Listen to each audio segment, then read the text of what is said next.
Bonjour à tous et bienvenue sur cette première vidéo de notre toute nouvelle chaîne YouTube. Donc bienvenue chez Coloris. Pour commencer l'année, on va parler bullet journal. Je vous propose donc de nous suivre tout au long de l'année à travers des petites vidéos bullet journal.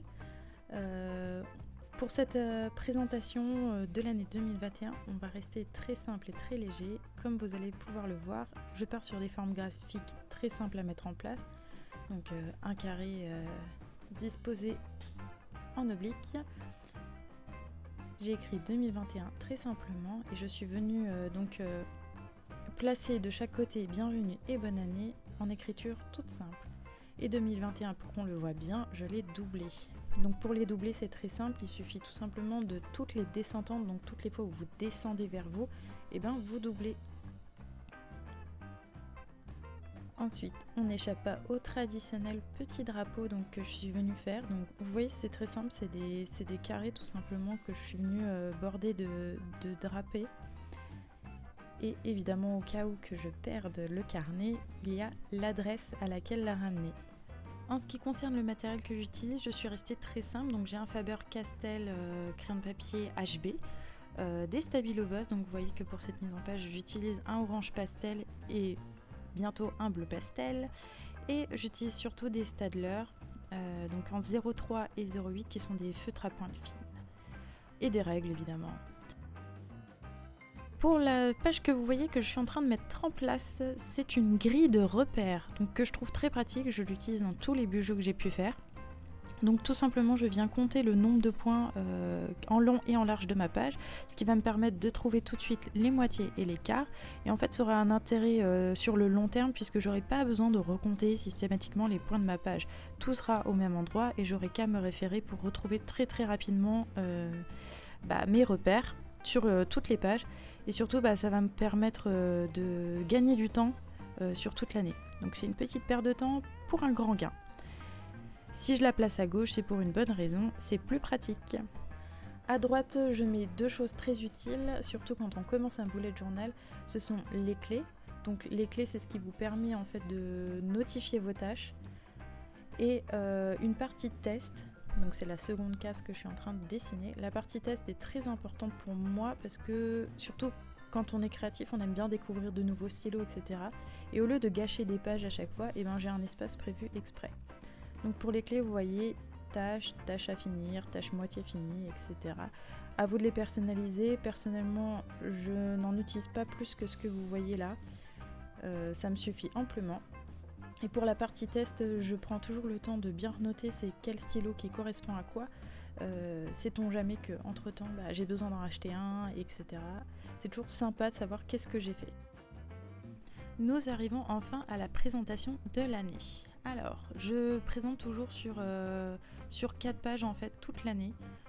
Au lieu d'en faire une qui résume tout, puis 4 pages, moi je fais directement. Donc là, vous allez voir que je mets en place les 6 premiers mois, à savoir janvier, février, mars, avril, mai, juin. Donc pour ça, je me suis laissé un petit bandeau en haut pour pouvoir noter quelle année on est. Et j'ai découpé tout simplement après toute ma page en 6 morceaux égaux.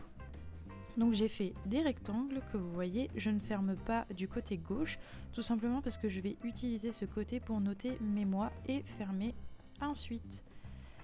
Ça me permet de faire quelque chose d'assez sympa, très facilement. Et puis voilà, ça case ça sur un côté au lieu de le mettre en gros, ça change un petit peu. Et on arrive donc à la partie où il va falloir être un petit peu attentif puisque c'est le moment où on va noter tous les jours un par un de l'année. Donc là des 6 premiers mois. Donc le plus important c'est de ne pas se tromper sur le premier et le dernier jour. Donc si on a 30, 28 ou 31 jours, vous allez voir, ça demande un petit peu de concentration, mais ça vaut le coup, vous le ferez qu'une fois dans l'année, dites-vous bien ça. Du coup, prenez vraiment votre temps sur cette page, et si jamais vous faites une erreur, c'est pas grave, mettez un petit peu de blanc, rectifiez ça tranquillement, ça ne se verra pas, et rappelez-vous surtout, un boujot ça n'a pas besoin d'être parfait, c'est pas du tout le but c'est vous de faire gagner du temps à long terme. Alors, autre petite chose que j'adore faire et qui m'est très utile, moi, c'est que je note le numéro de la semaine où on est. Donc faites juste attention, évidemment, quand vous entamez une demi-semaine, il faut la reporter, il ne faut pas se tromper. Si on finit un mercredi en mars, et ben on reprend un jeudi en avril, et ben c'est quand même la même semaine. Et nous voici la mise en page la plus simple du monde. Je vous présente janvier 2021. Pour janvier, du coup, ce qui nous manque actuellement beaucoup à tous, c'est la culture. Et je me suis dit que j'allais faire un peu la musique. Comme thème, je voulais faire quelque chose de très simple et très sobre, surtout très facile à mettre en place, qui ne prend pas trop de temps. Le but, c'est pas forcément... le but n'est pas nécessairement que vous fassiez quelque chose de compliqué pour être joli. Donc vous voyez, je me suis dit, je vais faire univers planète et musique. Je suis venue faire des planètes que j'entoure tout simplement d'une portée. Et j'ai rajouté des petites notes de musique, des petites étoiles, des petites lunes pour donner l'impression d'être dans l'espace. Je viens remettre, au cas où que j'en ai besoin, mon calendrier, ça peut toujours me servir. Là par contre, je ne me réamuse pas à réécrire les semaines, ça ne sert à rien. Et pour donner un petit côté un peu plus graphique et design, je suis venue entourer mon illustration. En tout et pour tout, elle a dû me prendre un quart d'heure à faire, donc c'est pour vous dire à quel point c'est facile. Et pour rester dans le thème, je vous présente le weekly. Donc là, vous voyez, je me suis servi de ma grille de repères pour retrouver très très vite mes quarts et mes moitiés. Et je viens donc faire 8 rectangles identiques, en me laissant tout en haut un petit bandeau. Donc vous voyez, je m'amuse pas à retracer tous les carrés, je fais juste mes repères des 4 coins et après, hop, je viens les tracer directement à la main levée. Vous pouvez évidemment le faire à la règle, hein. Moi j'ai envie de gagner du temps et puis je trouve que le main levée a un charme que la perfection de la règle n'a pas. Donc pour mon dernier carré, parce que du coup j'en ai 8, je suis venue me faire un espace pour faire les petites notes. Donc les notes qui peuvent me servir au quotidien et que je ne peux pas caser spécialement dans la semaine. Après, comme vous pouvez voir, je suis venue faire un ombrage à toutes mes cases en me servant en fait des deux côtés du stabilo. Donc le côté épais pour faire l'ombrage à gauche et en bas le côté fin. Et pour rester évidemment dans le thème, je vous propose une déco qui est très simple et qui va très vite à mettre en place. Vous voyez, j'ai dessiné en fait des petites portées légèrement espacées avec des petites notes au milieu.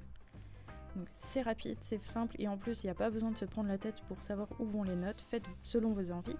Et de l'autre côté, j'ai fait à peu près la même chose avec une déco un peu différente puisque je suis venue faire un motif en fait tout simplement. Donc j'ai répété les clés de sol, les notes, les clés de sol. Et en haut, je répète, donc on est bien en janvier 2021, on est semaine 2. Et voilà pour cette mise en page toute simple, super rapide, que je vous invite à reproduire et à nous montrer. Voilà pour cette première vidéo de l'année. J'espère que ça vous a plu. En tout cas, n'hésitez pas à vous abonner, à partager. Cette chaîne YouTube est toute neuve. On compte sur vous pour nous aider à la développer. Et n'hésitez pas à laisser un petit commentaire pour nous dire si ça vous plaît. Moi, je vous dis à très bientôt dans la prochaine vidéo.